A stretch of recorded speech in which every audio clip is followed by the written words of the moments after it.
अब वो परमात्मा का जो शिष्य था वो कहने लगा, शारदा एक बात बता भगतनी, मैं कितना दुखी था, मेरे जितना दुखी संसार में कोई नहीं था, और मैंने आत्महत्या करने की सोच ली थी सहपरिवार। एक ऐसे ही परमात्मा के भगत ने आकर मुझे बताया कि आप हमारे गुरुजी के पास चलो। मुझे भी ऐसे धक्का सा लगा था कि मैं ब्राह्मण नकली और एक दानव के पैर पकड़ूंगा। फिर उस भगत ने बताया कि भगवान, आप मानते हो परमात्मा किसी भी रूप में कहीं भी आ सकता है, और आपको ये पता लग जाए कि ये दानक जो है ये भगवान है, तो आप क्या करोगे? कहने लगे भगवान है तो हम अवश्य जाएंगे, लेकिन दानक भगवान नहीं, दुल्हा भगवान नहीं हो सकता। मैंने भी बहुत वाद विवाद किया था और मरा पड़ा था, सारे दुख ऊपर थे, लेकिन फिर भी इस मान बढ़ाई, इस ब्राह्मणपण ने मेरे को कति आकड़ बना रखा था। मेरे सामने कोई विकल्प नहीं रहा मृत्यु के अतिरिक्त। तब मैंने उस भगत की बात को स्वीकार किया और परमेश्वर कबीर जी के चरणों में गया। उसी दिन से मुझे राहत मिलनी प्रारंभ हुई, और मेरे रिश्तेदार ये ब्राह्मण जिनको तू अपना मानती है, ये के कहेंगे, इन्होंने मुझे 10 पैसे 10 रुपए देना बंद कर दिया था। रिश्तेदार भी मुंह मोड़ कर बैठ जाते थे, दूर से देखते उसकी शक्ल बदल जाती थी कि यो कंगाल आ गया, 10 रुपया ने सेध देगा, पैसे मांगन आया होगा। और आज मेरी वो स्थिति है कि वो रिश्तेदार मेरे से मांगने आ रहे हैं, और मैं सहर्ष उनको बगैर ब्याज के देता हूं। मैं तो ब्याज से भी लेने जाता था तो भी नहीं देते थे। और मैं आपसे विनम्र प्रार्थना करता हूं, क्योंकि आप हमारी नाती हो, आप जन्म बर्बाद मत करें। आज तू ब्राह्मणी है, कल न के बेरा कौन सी जूनी में जाएगी, गधी बनेगी, कुतिया बनेगी, फिर ये ब्राह्मण तेरी जाति यही दरिद्राई रह जाएगी। ऐसे करड़े करड़े वचन और सत्य वचन बताकर वो उठकर चल पड़ा कि मैं तो तेरा पानी भी ना पीऊं, तो इतनी नफरत करती है भगवान से। उठ कर आ गया। अब फिर शारदा ने सोची, भाई बात तो कुछ न कुछ है, क्योंकि और भी परमात्मा भेजता रहता अपने संदेश वाहक, अपना संदेश भिजवाता अपनी आत्माओं के पास। एक दो ने और ऐसा ही कहा, तो शारदा ने सोची कि अब के अगर आसपास, मेरे घर के आसपास कोई सत्संग होगा तो मैं परीक्षार्थ जाऊंगी, अपने मुंह पर घूंघट काट कर जाऊंगी, कोई पहचान ना ले कि मैं बामणी हूं। क्योंकि कबीर परमात्मा के पास तो अधिकतर जुलाहे लोग या अन्य छोटे मोटे जो गरीब से व्यक्ति होते थे, दूसरी जाति वाले, वह भी आते थे। तो उसने सोचा कि मैं अपना ऐसा वेशभूषा बनाकर जाऊंगी, मुझे पहचान ना ले कोई क्या ब्राह्मणी आ गई। और यदि कबीर जी ने मेरे सिर पे हाथ रखा और मैं स्वस्थ होगी, मुझे राहत मिल गई, तो मैं चरण पकड़ लूंगी, समाज न नहीं देखूंगी। अब परमात्मा कहते हैं, सोचल छिद्र मैं करूं अपने जन के काज, अरणक सिपू जो मार दूं नरसिंह धर लूं साज। तो उस परमात्मा का संदेशा मिला शारदा को। क्या मिला कि शारदा आज यहां एक कबीर नाम का संत आ रहा है और वो सत्संग करेगा, चल लगी सत्संग में। अब उसके तो कान खड़े हो गए। उसको तो कह दिया कि ना हम ना जाया करा दानका के सत्संग में, हम तो ब्राह्मण हैं। फिर उसने क्या किया कि अपना वेशभूषा बदली, घूंघट काटा, मुंह पे पल्ला डाला। पहले पर्दा रिवाज थी, घूंघट की रिवाज थी तक सभी पे। और जहां परमात्मा एक आसन पर बैठे थे, तख्त पर, और वहां उसमें लाइट बिजली नहीं थी, जोत जलाया करते देसी घी की, जैसे हम जलाते खड़ी अमर जोत, उससे रोशनी भी होती थी रात्रि के समय, और एक ये हवन का काम भी करती है। ऐसी उस ज्योति का टिमटिमाता चांदना था, रोशनी थी। और सभी भक्त आकर के परमात्मा कबीर जी से आशीर्वाद पा करके अपने अपने स्थान ग्रहण करके सत्संग सुनने के लिए विराजमान हो रहे थे। वह शारदा भी भेष बदल का आ गई और मुंह पर पल्ला डाली रखा था। ज्यों ही आकर के परमात्मा कबीर जी के चरणों में शीश रखा, जैसे अन्य बहन बेटियां भाई रख रहे थे, और परमात्मा ने उसके सिर पे हाथ रखकर कहा कि हे शारदा पंडितानी, आज दानक के पास क्यों कराएगी तू।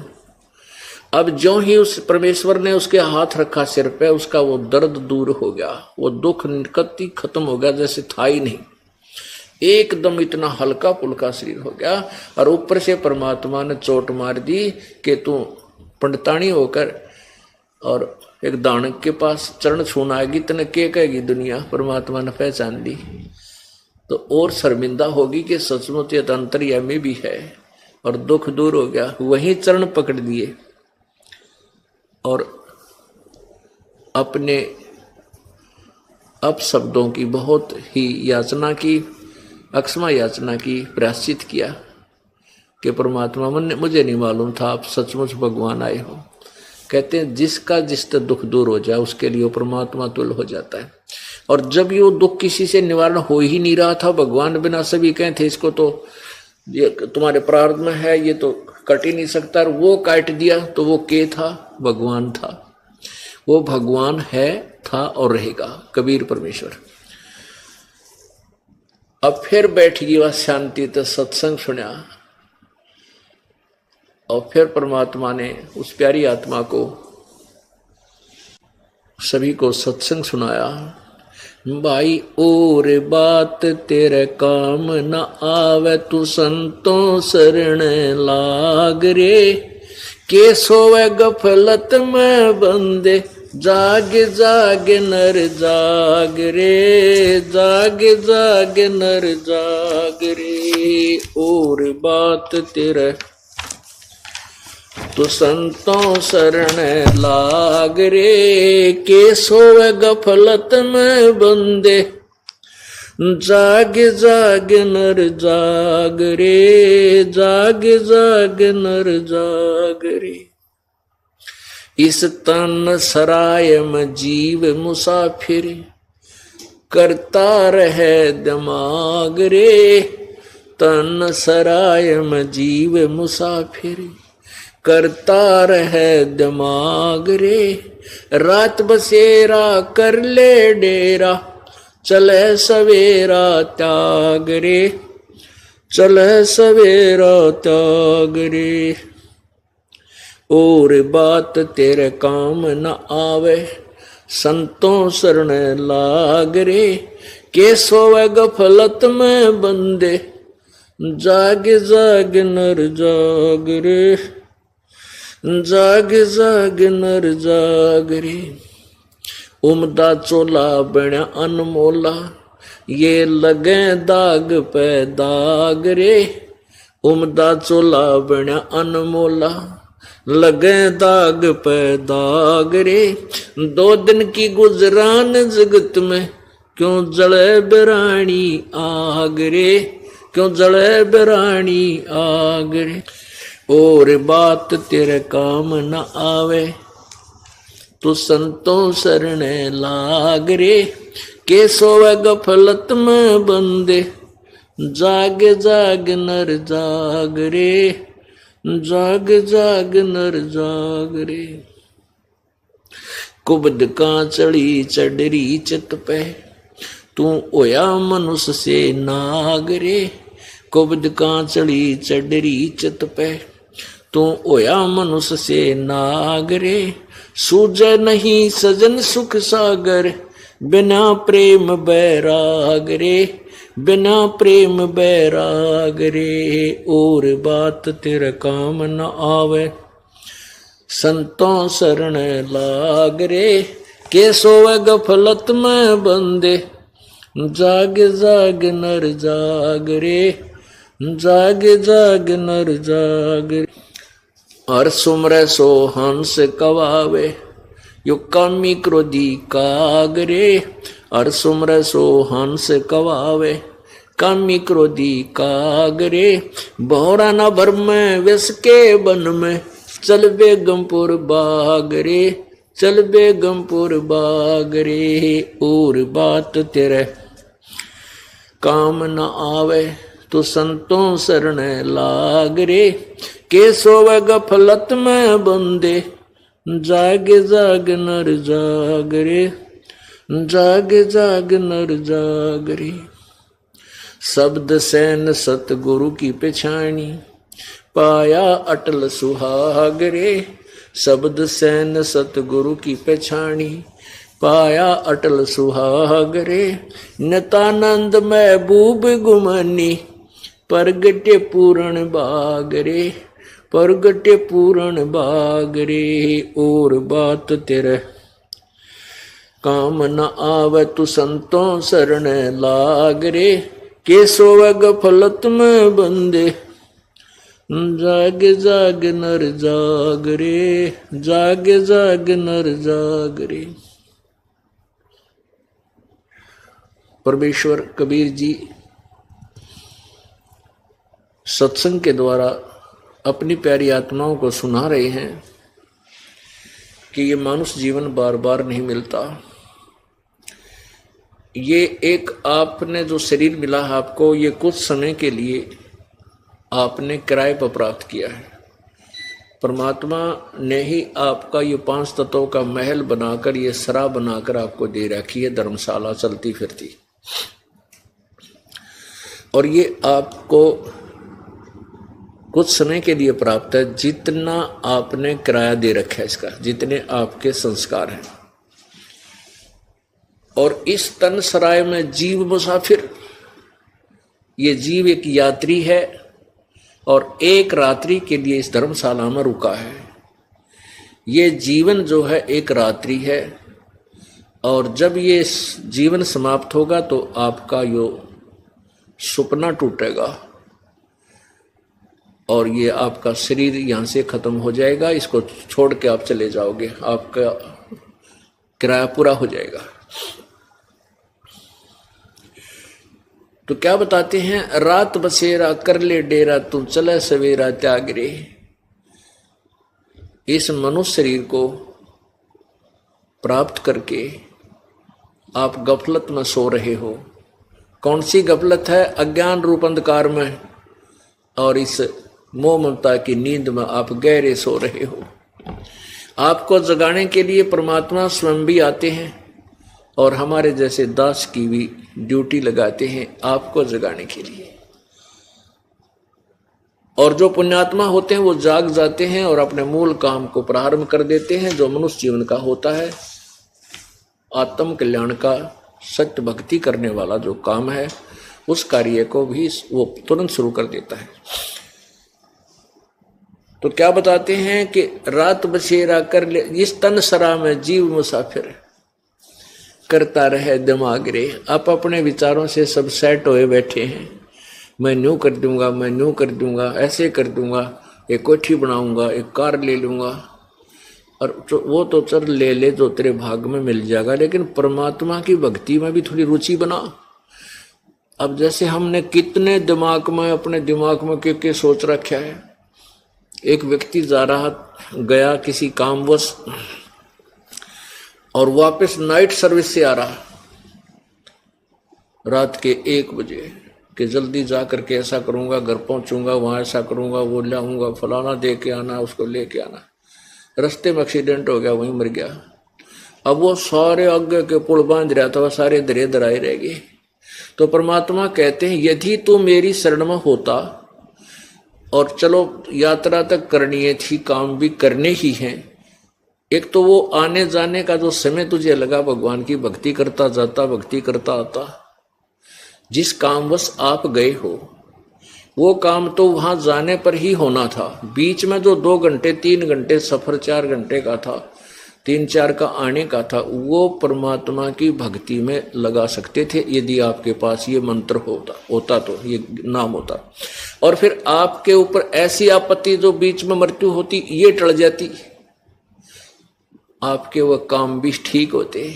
अब उस पूर्ण परमात्मा की भक्ति ना करके आप मन में जो और 36 प्रकार के विचारों को लिए घूम रहे हो, उसके विषय में कहा है कि इस तन सराय में, इस धर्मशाला में, ये जीव मुसाफिर यात्री है। ये जीव कुछ समय का मेहमान है, और करता रहे दिमाग रे, रात बसेरा कर ले डेरा, तू चले सवेरा त्याग रे।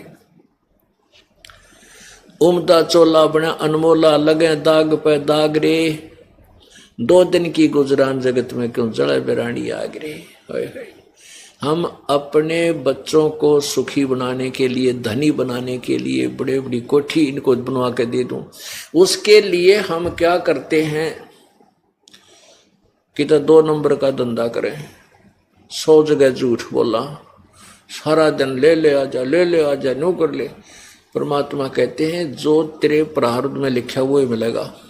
कब तक? जब तक तू मेरी शरण में नहीं आओगा। कबीर जी कहते, कबीर परमेश्वर के पास वो वीटो पावर है, वो सुप्रीम पावर है, वो आपकी किस्मत में ना हो वो भी दे देगा, यदि आपको देखेगा कि ये मेरी भक्ति में पूरी रुचि रखता है, आपका दिल ना टूट जाए, भक्ति भगवान से आस्था ना हट जाए, इसलिए वो अपने कोटे तभी आपको एक आधा सुखी सा दे देता है। तो जब तक हम कबीर परमात्मा की शरण में नहीं आते, तब तक हमें केवल वर्क डन मिलेगा।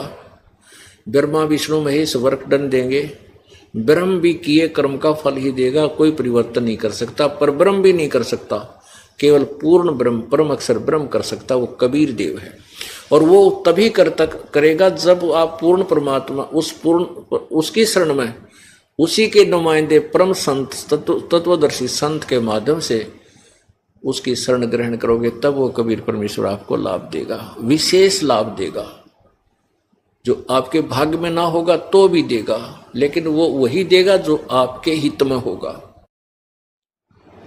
तो कहने का भाव ये है कि आप इधर उधर के हम सारा दिन जुगाड़ जोड़े रहते हैं, बच्चों को धनी बनाने के लिए हम ना जाने क्या क्या इधर उधर के 100 झूठ कपट करते हैं, नरे पाप इकट्ठे करते हैं, और वो धन नहीं रह सकता, वो धन नहीं रहेगा आपके, क्योंकि आपके भाग में कोई नहीं। मान लीजिए आपने 1,00,000 2 लाख रुपये दो इधर उधर तक करके को झूठ बोल के 2 के 20 बना के इकट्ठे कर भी लिए, तो कि तो और बीमारी में लग जाएंगे। वैसे तो बहुत से ऐसे उदाहरण हैं, लेकिन एक आधा विशेष उदाहरण होता है जो हृदय में जाकर लगता है। एक भक्त ने बताया कि जी आपने जो कथा सुनाई है सच्ची मेरे पर लागू होगी।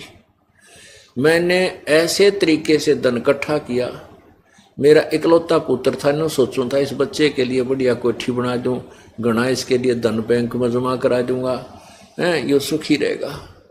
उसके लिए मैंने बहुत जुल्म किए, बस पूछो मत। 2 रुपये की चीज को मैं 10 रुपये में 20 रुपये में उसको नकली को असली वो ला कर लेवल बेचा करता था। अब बहुत बताई उसने बाद में, तो उसने क्या बताया कि मेरा इकलौता पुत्र था, उसको रोग हो गया। पहले तो आसपास के जैसे हॉस्पिटलों में प्राइवेटों में दिखाया, फिर कोई कहने लगा इसका ऊपरे का है, कोई कहे इसका माता का है, कोई कहे इसका फलाने का, वहाँ भी धक्के खाए। फिर पता चला जांच कराई तो उसके दोनों किडनी फेल हो गए, दोनों गुर्दे खराब हो गए। ऑल इंडिया इंस्टीट्यूट दिल्ली में उसका ऑपरेशन करा। कहने का भाव उसका ये था कि उस समय मेरे लगभग 3.5 लाख रुपए उसके पूरे ट्रीटमेंट पर, पहले भी जो धक्के खाता इंडिया प्राइवेटों पर भी, तो सारे लगा गए। इतने में वो गुर्दा किसी का लिया रिश्तेदार से ले दे के और वो ठीक कराया। लड़का स्वस्थ हो गया। लेकिन मैंने जो 2 लाख रुपए 2.5 लाख कमाए होंगे, 3-3.5 लाख रुपए लग गए, कर्जा हो गया। फिर ने सोची कोई बात ना, बेटे की जान बच गई, फिर कर दूंगा हेरा फेरी तय। 6 लड़के की गुर्दा तो ठीक हो गए, स्वस्थ हो गया। 6 महीने के बाद वो लड़का बस एक्सीडेंट में, दुर्घटना में मृत्यु को प्राप्त, टक्कर मार कर रोया। अब चाट ले उस धन ने और सिर पर धर ले वो कोठी ने जो बनाना चाहा था, जिसके लिए वो ना रहा। तो वो पाप न्यों के न्यों रह गए तेरे ऊपर। इस दास ने बताया कि वो पाप तेरे ऊपर ज्यों के त्यों रह गए, जो जिस कारण से तेने धन कमाना चाहा था और कमाया था, वो धन रहा को नहीं, पाप न्यों के न्यों रह गए, वो तेने भोगने पड़ेंगे।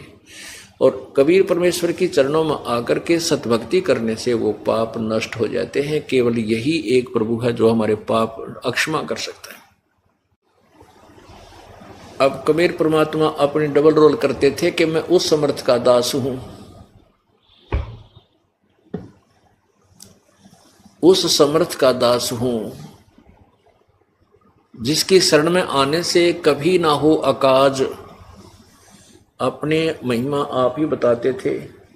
तो इस प्रकार 5-4 सत्संग लगातार अटेंड किए। उस शारदा ने वो परिपक्व होगी, पूरी सृष्टि रचना सुनी और ब्रह्मा विष्णु महेश की सतीथि से परिचित होगी।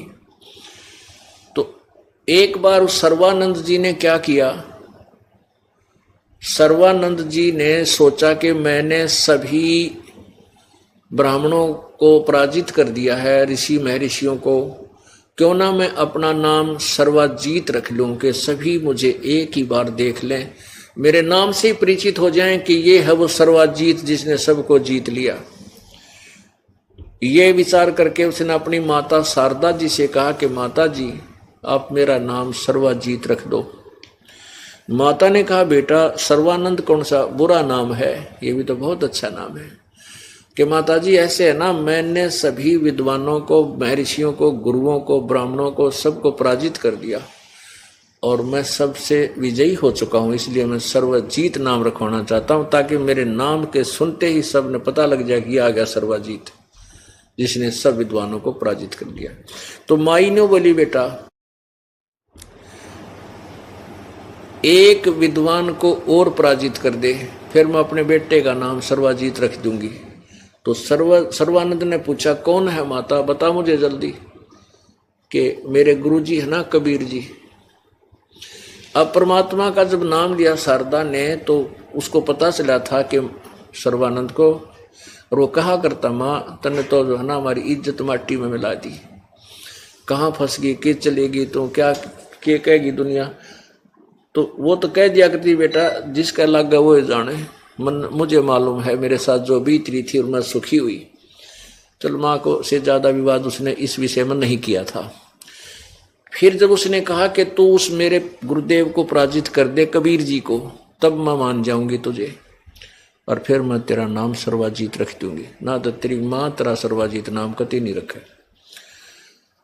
तो कहने लगा माँ आप भी अच्छी बात करती हो, किसका नाम लिया, अनपढ़ अशिक्षित, उसको तो 1 मिनट में अभी पराजित करके अभी गया अभी आया। माता ने कहा बेटा ऐसे नहीं मानूंगी, कुछ प्रमाण जाइए लिखवा के कि वो हार गए पक्का। अब पूरे एक बैल के ऊपर वो रखा करता, पूरा थैला डाल के गधे की तरह, और सारे शास्त्र रखकर चल पड़ा। कहाँ, जहां कबीर परमेश्वर जुलाहों की कॉलोनी में रहते थे, दानकों की कॉलोनी में। अब परमात्मा कबीर जी ने एक शेख तकी नाम का धार्मिक पीर था, सिकंदर लोधी राजा दिल्ली के बादशाह का, उसकी एक फड़क निकालने के लिए उस शेख तकी की लड़की मर चुकी थी, कब्र में दबा रखी थी, उस शरीर उस लड़की को जीवित किया था और वो उस लड़की को अपनी बेटी के रूप में रखा था। वो उसका नाम कमाली रखा।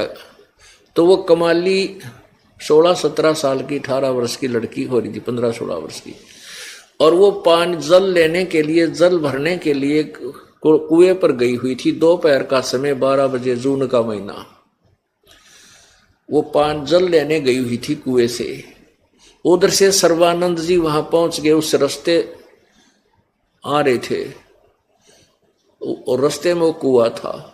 अब ब्राह्मण जुलाहों की कॉलोनी में और सुप्रसिद्ध ब्राह्मण आ जावे तो सभी नो देखा करते कि यो ब्राह्मण इतना प्रसिद्ध ब्राह्मण है, और जुलाहों के दानका की कॉलोनी में कैसे आ गया। जैसे गांव में हाथी आ जाया करता ना, बालक देखा करते उठना बचड़ कर द्वारों पर, तो ऐसे देख रहे थे सब, निकले अपने घरों में। तो अच्छा ये ब्राह्मण कैसे आ गया दानकों की कॉलोनी में। अब उसने देखा प्यास इतनी जबरदस्त लगाई उस सर्वानंद को, अगर 10 मिनट पानी ना जल ना मिला तो उसकी मृत्यु हो जाए, प्राण निकल जाए। और सामने वाली लड़की पानी निकाल रही थी बाल्टी से, अपने मटके में डाल रही थी गड्ढे में। अब सर्वानंद ने कहा, बेटी जल्दी जल पिला, प्राण निकलने को हो रहे। तो लड़की ने वह बाल्टी यूं की यूं डाल दी। सर्वानंद ने जल पीना प्रारंभ कर दिया, पी लिया। जब उसका पेट भर गया ना, जब उसने देखा ये तो दानका का कुआं है, जुलाहों का, कोई देख तो नहीं रहा तुझे। वो देखा चारों तरफ दुल्हाए खड़े, देखे। अपनी इज्जत को सुरक्षित रखने के लिए लड़की पर डांट लगाता है, ये लड़की ये किसका, कौन सी जाति का कुआं है। लड़की बोली, जी जुलाहों की कॉलोनी में कौन सी जाति का कुआं हो सकता है, जुलाहों का ही है। तो कहने लगा, तने पहले क्यों नहीं बताया जुलाहों का कुआं है। लड़की बोली, तेरा पेट भर गया जहाँ, तो इसलिए बात आ गई। तेना ब्राह्मण, जब तक तेरी आंख निकलने वाली थी, मृत्यु को प्राप्त होने वाला था, तूने पहले क्यों ना पूछा किसका कुआं है। पानी पीने से पहले पूछना चाहिए था। अब तेरा पेट भर गया, बकवाद भागी तने बोला, छोरी लड़की घड़ी ना बोला है, न्यों बता वो कबीर का घर कहाँ है। वह बोली, आ जाओ, मेरे पिताजी हैं। मुँह बोले पिताजी थे और मैं उन्हीं की लड़की हूँ, आ जाओ, मेरे साथ साथ आ जाओ, घर बता दूंगी। वह लड़की जल्दी जल्दी चल गई, आगे पहुँच गई, जाकर कहने लगी, पिताजी, परमेश्वर कबीर जी को मुँह बोले पिताजी थे कि एक ब्राह्मण आ रहा है और बैल के ऊपर घने वो धर रहा है किताब है, और लगता है आपके साथ कोई वाद विवाद करने आया, आपको पूछ रहा है। परमात्मा बोला, बेटी कोई बात नहीं, आने दे। तो इतने में वह लड़की मटका अंदर रख के पानी का घड़ा वापस आई देखने के लिए, कहाँ से आ गया, तो सामने पहुंच गया इतना सर्वानंद बैल समेत। लड़की ने कहा, आ जाओ ब्राह्मण जी, यही हमारा घर, मेरे पिताजी अंदर बैठे। तो सर्वानंद अंदर नहीं गया, कहने लगा, लड़की इधर अकेले। उसने क्या किया कि एक लोटा पानी ला, वह लोटा भर लाई पानी का, कि मेरे इस पात्र में डाल दे, मेरे लोटे में।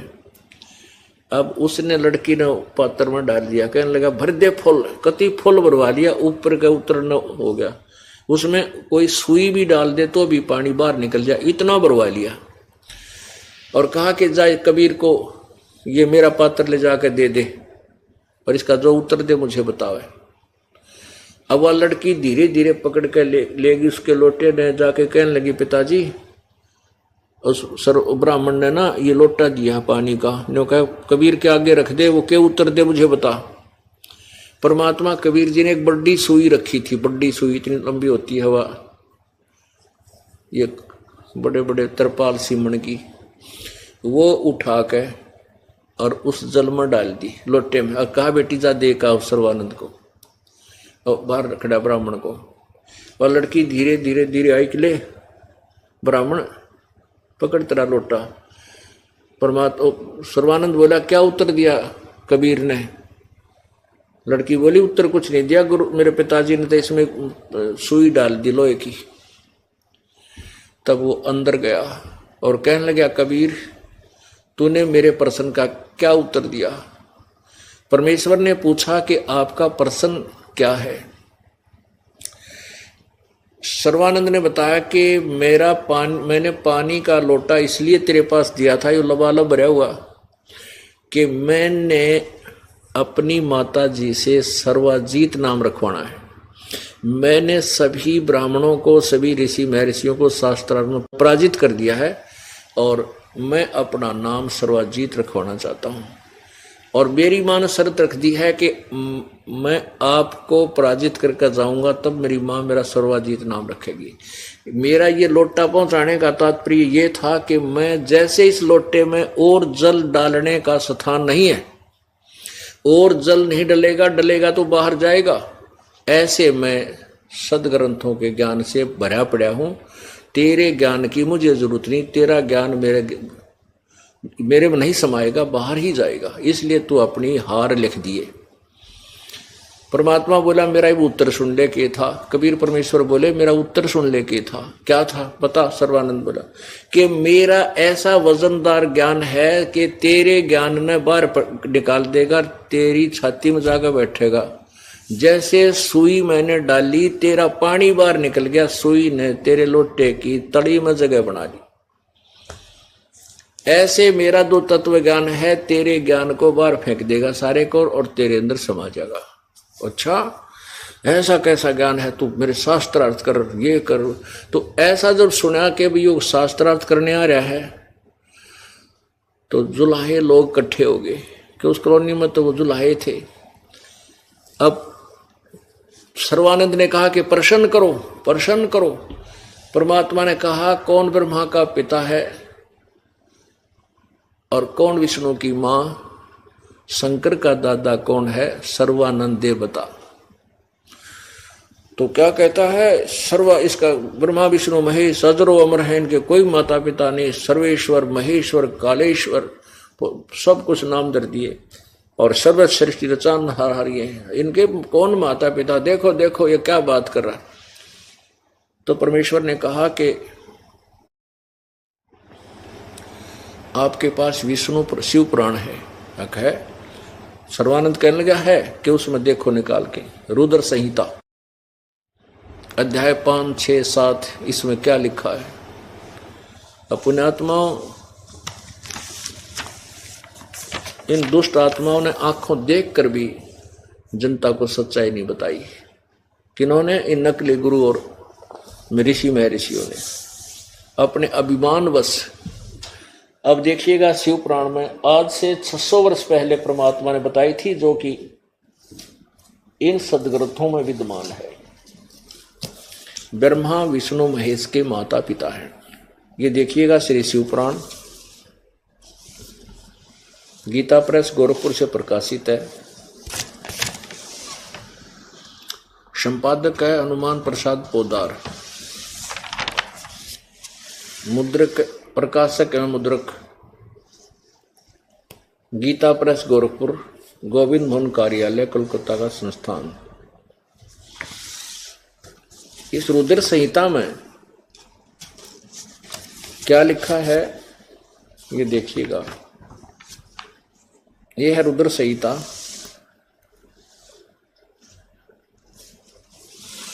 अध्याय 5 या समाप्त हुआ, छठे से छठा प्रारंभ होता है 99 पृष्ठ पे, 99 पृष्ठ पे। ब्रह्मा जी ने कहा, ब्रह्मन देव श्रोमणे, यानी ब्रह्मा जी ने अपने पुत्र नारद से बता रहे हैं, देव श्रोमणे तुम सदा समस्त जगत के उपकार में लगे रहते हो, तुमने लोगों के हित की कामना से बहुत उत्तम बात पूछी है।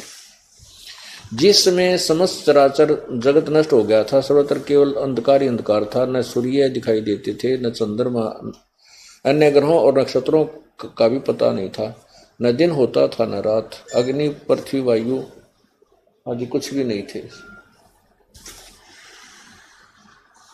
उस समय तत् सद ब्रह्म, इस श्रुति में जो सत्य सुना जाता है एकमात्र वही शेष था। आगे देखो, जिस परब्रह्म के विषय में ज्ञान और अज्ञान से परिपूर्ण उक्तियों द्वारा इस प्रकार विकल्प किए जाते हैं, उसने कुछ काल के बाद द्वितीय की इच्छा प्रकट की। उसके भीतर एक से अनेक होने का संकल्प उदित हुआ। तब उस निराकार परमात्मा ने अपनी लीला शक्ति से अपने लिए मूर्ति की कल्पना की। जो मूर्ति रहित परब्रह्म है, उसकी मूर्ति भगवान सदाशिव है। भगवान सदाशिव है। अर्वाचीन और प्राचीन विद्वान इन्हीं को ईश्वर कहते हैं। उस समय एकाकी रहकर के स्वेच्छा अनुसार विहार करने वाले उन सदाशिव ने अपने विग्रह से स्वयं ही एक स्वरूप भूता शक्ति की सृष्टि की, जो उनके अपने श्री अंग से कभी अलग होने वाली नहीं थी। उस पराशक्ति को प्रधान प्रकृति गुणवती माया बुद्धि तत्व की जननी तथा विकार रहित बताया है। वह शक्ति अंबिका कही जाती है। उसी को प्रकृति सर्वेश्वरी त्रिदेव जननी, ओह, ब्रह्मा विष्णु महेश की माता, नित्य और मूल कारण भी कहते हैं। सदाशिव द्वारा प्रकट की गई उस शक्ति की 8 भुजाएं। एक तो इससे सिद्ध हो गया कि जो निराकार जिसको ये मानते हैं काल रूपी ब्रह्म को, इसने ये निराकार माना है, क्योंकि उसने कसम खाई है, प्रतिज्ञा की है काल ने, ब्रह्म ने, कि मैं कभी भी अपने काल रूप यथार्थ रूप में किसी के सामने नहीं आऊंगा। ये मेरा अटल अनुतम नियम, जैसा कि गीता जी अध्याय नंबर 7 के श्लोक 24-25 में आज सत्संग में आपको सुना था। तो ये सामने उस रूप में नहीं आता, अन्य रूप धारण कर लेता, किसी के सामने शिव रूप, किसी के सामने ब्रह्मा, किसी के रूप में अपने पुत्र विष्णु का रूप धारण कर लेता है।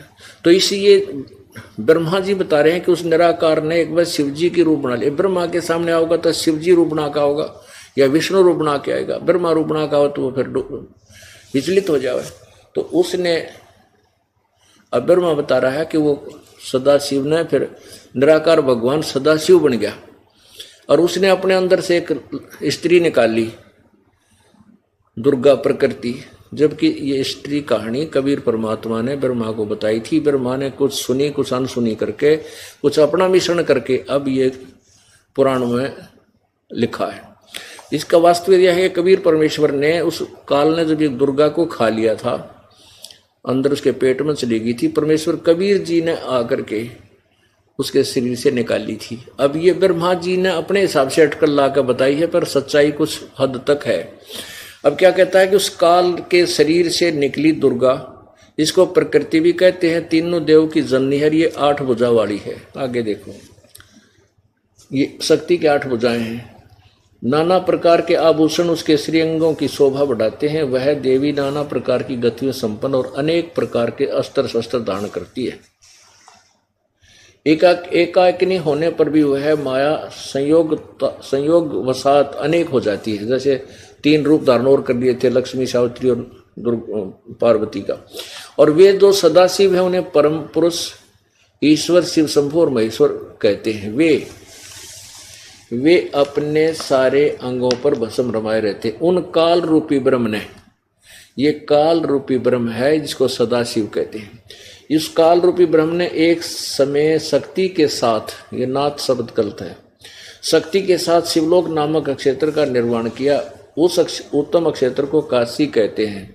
वह परम निर्वाण या मोक्ष स्थान है जो सबके विराजमान। वे प्रिया और प्रियतम रूप शक्ति और शिव जो परमानंद रूप हैं उस मनोरम क्षेत्र में नित्य निवास करते हैं। काशीपुरी परमानंद रूपणी है मुने शिव और शिवा ने। शिव इस काल ने, शिवा इस दुर्गा ने। शिव और शिवा ने प्रलय काल में भी कभी उस क्षेत्र को अपने सानिध्य से मुक्त नहीं किया है। देव से एक समय उस नंदन वन में रमण करते हुए शिवा और शिव के मन में, दुर्गा काल और दुर्गा के मन में, दुर्गा और काल के मन में यह इच्छा हुई कि किसी दूसरे पुरुष की सृष्टि करनी चाहिए, यानी कोई बच्चा पैदा करा, जिस पर यह सृष्टि संचालन का महान भार रखकर हम दोनों केवल काशी में रहकर सब इच्छा अनुसार विचरें और निर्वाण धारण करें। ऐसा विचार करके, ऐसा निश्चय करके शक्ति सहित सर्वव्यापी परमेश्वर शिव ने अपने वाम भाग के 10वें अंग पर अमृत मल दिया। फिर तो वहां से एक पुरुष प्रकट हुआ, उसका नाम केदरा। इन्हें पति पत्नी व्यवहार किया दोनों ने। फिर वहां से क्या और बच्चा उत्पन्न, उसका नाम क्या रखा? शिव ने कहा वत्स, व्यापक होने के कारण तुम्हारा विष्णु नाम विख्यात हुआ। परमात्मा बोले पढ़ के देख और सुना दे सबने। अब उसने संस्कृत में लिखा हुआ था, सारा पढ़ लिया और सच्चाई जो की तो नहीं सुन कहा, कहने लगा नहीं ऐसा कहीं नहीं लिखा, और पढ़ भी लिया। आगे देखो फिर ब्रह्मा की उत्पत्ति, ये 6वां अध्याय समाप्त हुआ। 7वां, ब्रह्मा जी कहते हैं देव से तत्पश्चात कल्याणकारी परमेश्वर शाम सदाशिव ने पूर्वोत्पन्न करके मुझे अपने दाहिने अंग से उत्पन्न किया। यानी उसी तरह जैसे विष्णु पति पत्नी विहार से विष्णु उत्पन्न किया, ऐसे मैं भी उत्पन्न किया। अब आगे देखो, अब यहाँ अनुवाद करता विचलित हो जाता है कि शिव से शिव की उत्पत्ति कैसे लिखूं, ज्ञान तो इनको था नहीं। लेकिन चोर चोरावे तोमड़ी गाड्डे पानी में, वो गाड्डे हुआ ऊपर आवे नो सच्चाई छानी ना। अब यहाँ देखिएगा, अब 9वां अध्याय प्रश्न नंबर 110 पर, यही रुद्र संहिता इस प्रकार ब्रह्मा विष्णु और रुद्र इन तीनों देवताओं में गुण हैं, परंतु शिव गुणातीत माने गए। अब यहाँ चार हो गए, एक ब्रह्मा, एक विष्णु, एक रुद्र यानी शंकर, और एक इनका बाप शिव, दुर्गा इनकी माता। अब परमात्मा ने फिर बताया कि देवी पुराण निकाल, उसके तीसरे सकंद अध्याय नंबर 4, 5, 6 में देखो उसमें क्या लिखा है।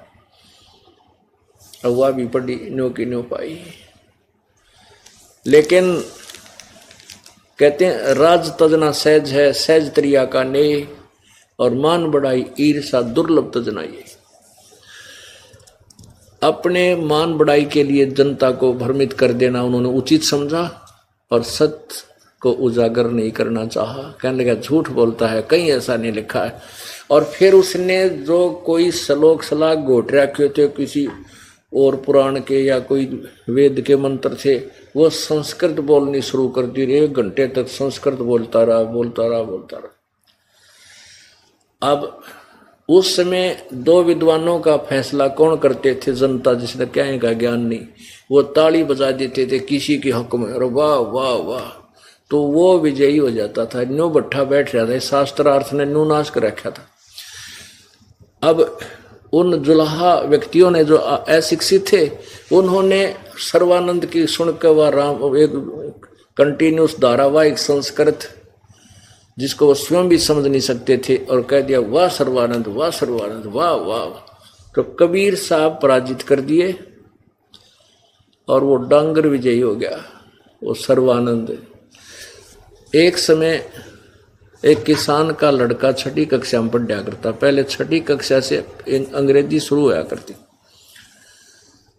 7वीं में 6ठी 7वीं में पढ़ा था। रविवार का दिन पिता के साथ बैलगाड़ी में बैठा हुआ खेतों में जा रहा था।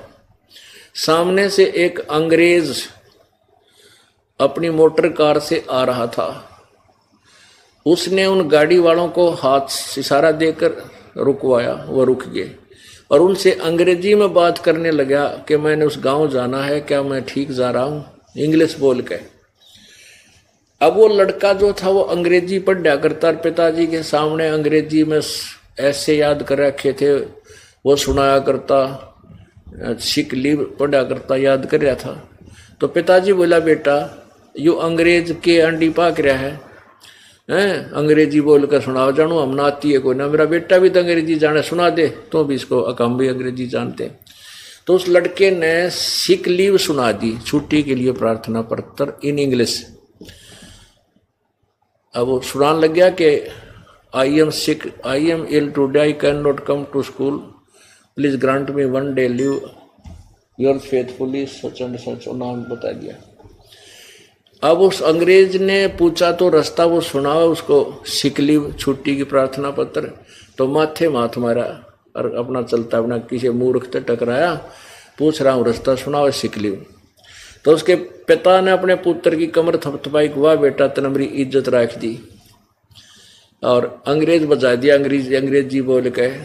और लड़का बोला, पिताजी अभी तो माई बेस्ट फ्रेंड और याद था, ऐसे उसने सुन लेता था गाड़ी छोड़ के भाग जाता है।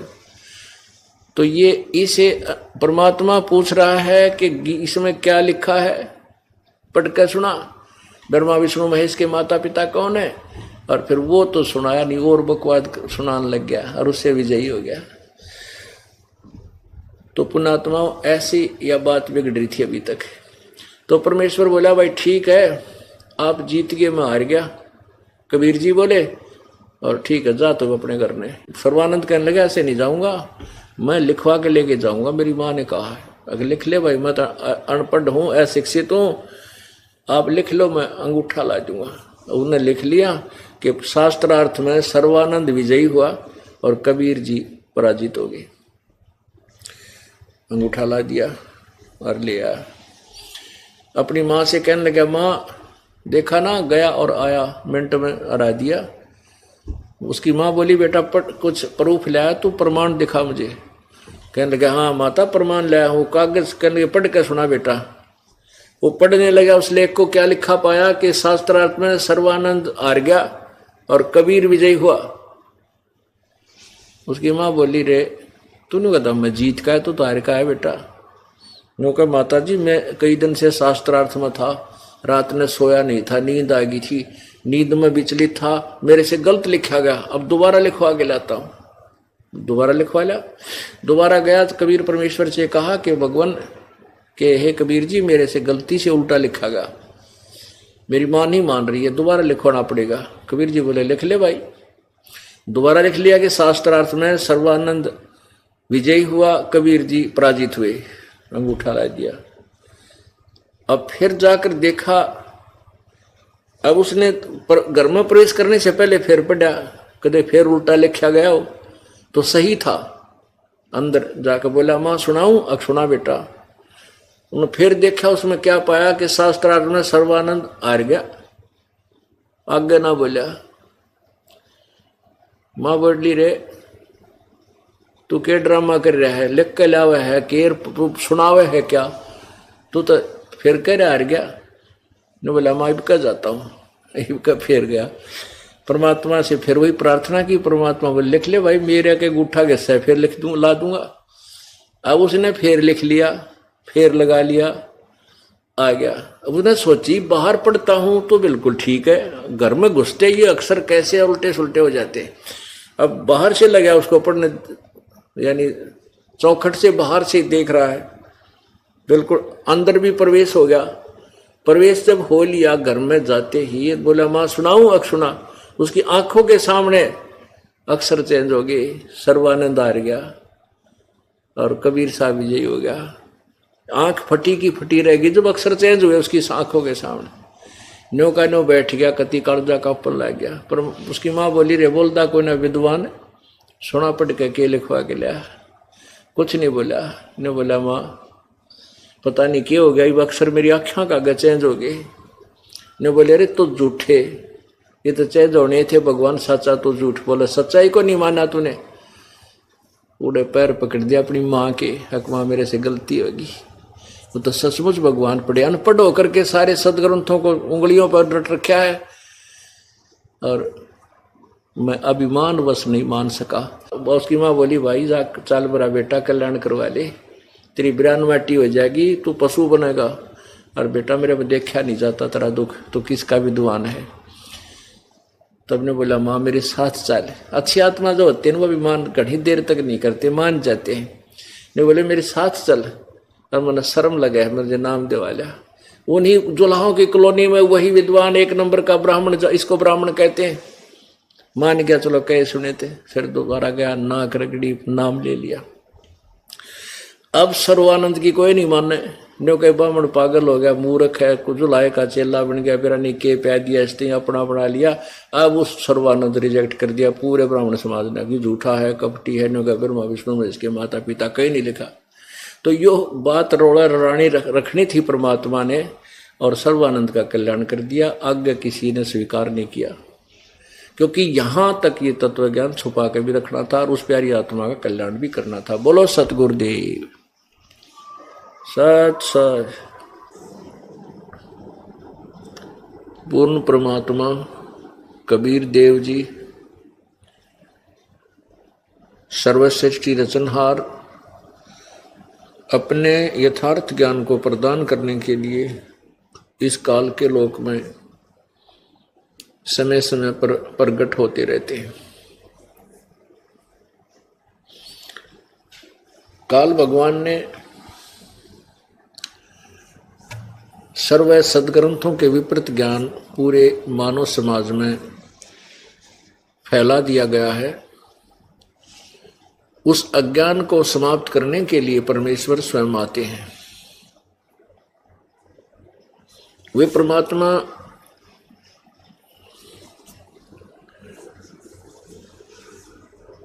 एक जनसाधारण की भूमिका करते हैं। कुछ समय के लिए मेहमान तौर पर, मेहमान रूप में, एज ए गेस्ट, अतिथि रूप में इस संसार में आते हैं। एक जीवन, पूरा जीवन एक मनुष्य जैसा व्यतीत करके चले जाते हैं। उस दौरान वे अपनी सब क्रियाओं को करते हैं, उन क्रियाओं को करते हैं जो एक भक्त और संत को करनी चाहिए, उसके विपरीत नहीं। वे आकर के हमें क्या बताते हैं? अपनी अमृत वाणी के द्वारा अपने यथार्थ ज्ञान को प्रचार करते हैं। वे परमात्मा अपने लिए एक कुछ गवाह तैयार करके जाते हैं, कुछ एविडेंस बनाते हैं। परमेश्वर कबीर जी है, सर्वशक्तिमान है, सर्वसृष्टि रचनहार है, कुल मालिक है, इस बात के गवाह हैं आदरणीय गरीबदास जी महाराज, गांव छुडानी, जिला झज्जर, हरियाणा में। इनको परमात्मा आकर मिले थे। पूर्ण ब्रह्म कबीर देव जी जो काशी में जुलाहा धानक की भूमिका कर चले गए थे सन 1518 में। उसके बाद सन 1727 में वो परमात्मा स्वयं से शरीर सतलोक से आए कबीर देव जी, और गरीबदास जी 10 वर्ष की आयु में थे। गायें चराने के लिए अपने ही खेतों में जंगल में गए हुए थे। वहां परमात्मा कबीर जी एक जिंदा महात्मा के रूप में आकर के संत गरीबदास जी को मिले। उनकी यानी गरीबदास वाले जीव को ऊपर ब्रह्मांडों को में ले गए, जहां पर ये काल विराजमान था, और ब्रह्मा विष्णु महेश के लोक दिखाए, धर्मराज का लोक दिखाया, नरक और स्वर्ग दिखाए। ब्रह्मा विष्णु महेश जी की कितनी पावर है, ये कितनी अक्षमता रखते हैं, ये दिखाया। फिर अपनी समर्थता का प्रमाण देने के लिए सतलोक में गरीबदास जी वाले जीव को ऊपर ले गए। वहां परमात्मा जो नीचे से जिंदा महात्मा के रूप में गए थे, और वहां देखा जाकर के एक परमात्मा वहां विराजमान है, बहुत बड़ा गुम्बद है वहां पर सफेद।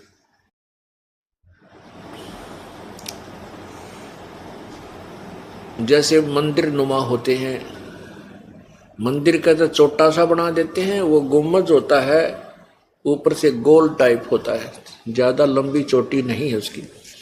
उसके अंदर परमात्मा का तख्त है, सिंहासन है, और वहां नीचे से गए हुए उस जिंदा महात्मा के रूप में प्रकट परमात्मा कबीर जी ने अपने ही दूसरे स्वरूप जो तेजों में शरीर है, जिसके एक रोमकूप में करोड़ सूर्य करोड़ चंद्रमा मिला दे इतनी रोशनी है, यानी वो उन चंद्रमा और करोड़ चंद्रमा करोड़ सूर्यों की रोशनी भी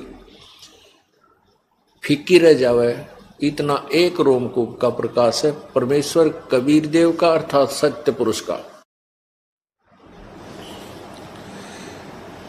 तो नीचे से जो गए थे जिंदा महात्मा के रूप में डबल रोल कर रहे थे प्रभु, वहां जाकर के चंवर जो परमात्मा के वहां चंवर रखा था, उस चंवर को उठाकर के सत्कार करने के लिए अपने ही दूसरे स्वरूप जो तेजोमय स्वरूप के ऊपर चंवर करने लग गए। गरीबदास जी ने सोचा कि परमात्मा ये है जो तख्त पर बैठा है, जो सिंहासन पर विराजमान है, बहुत ही तेजों में शरीर है इसका परमेश्वर का। इतना वो सोच ही रहे थे कि ये जो नीचे गया था ये कोई इसका नौकर होगा, ये जिंदा महात्मा इस भगवान का नौकर होगा, सेवक होगा, दास होगा, अनुयायी होगा।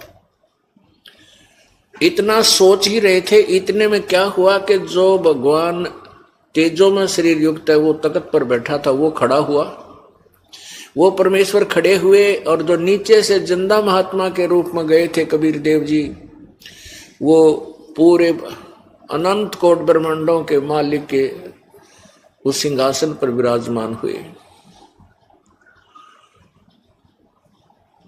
और जो तेजों में शरीर युक्त जो परमात्मा बैठे थे, उन्होंने चंवर उठाया, और जो नीचे से गरीबदास जी को साथ लेकर के जिंदा महात्मा के रूप में गए थे, वो तख्त पर विराजमान हुए। उनके ऊपर वो तेजों में शरीर वाला भगवान चंवर कर रहा है, उसकी सेवा कर रहा है, पूजा कर रहा है। अब गरीबदास जी सोच ही रहे थे कि ये क्या हुआ कि भगवान और इस भगत पर, इस संत पर सेवा चौर कर रहा है, इसका सत्कार कर रहा है, सम्मान कर रहा है। इतने में वो तेजो में शरीर उस जिंदा वाले शरीर में समा गया। अकेले नीचे से गए हुए जो परमात्मा कबीर देव जी जो काशी में 120 वर्ष रहे थे, वही उस अनंत कोटि ब्रह्मांड के स्वामी के तख्त पर विराजमान है और चंवर स्वयं ऐसे चल रहा है। अब गरीबदास जी असमंजस में पड़ गए कि भाई भगवान तो यही भगवान है, यही परमेश्वर है जो नीचे से तुझे लेकर गया था, सचमुच ये परमात्मा है। और ये काशी में परमेश्वर ने बताया कि मैं 120 वर्ष बनारस में गया था और वहां मैंने इस तत्व ज्ञान का प्रसार किया था। और वापस जा भगत, परमेश्वर ने कहा गरीबदास जी को, वापस जा बच्चा और मेरी महिमा का गुणगान ढोल के डंके पर कर, मैं तेरे साथ रहूंगा। वहां जाने के बाद गरीबदास जी ने भी कहा कि प्रभु मुझे वापस ना भेजो, वहां तो बहुत बुरा लोक है। ओए होए,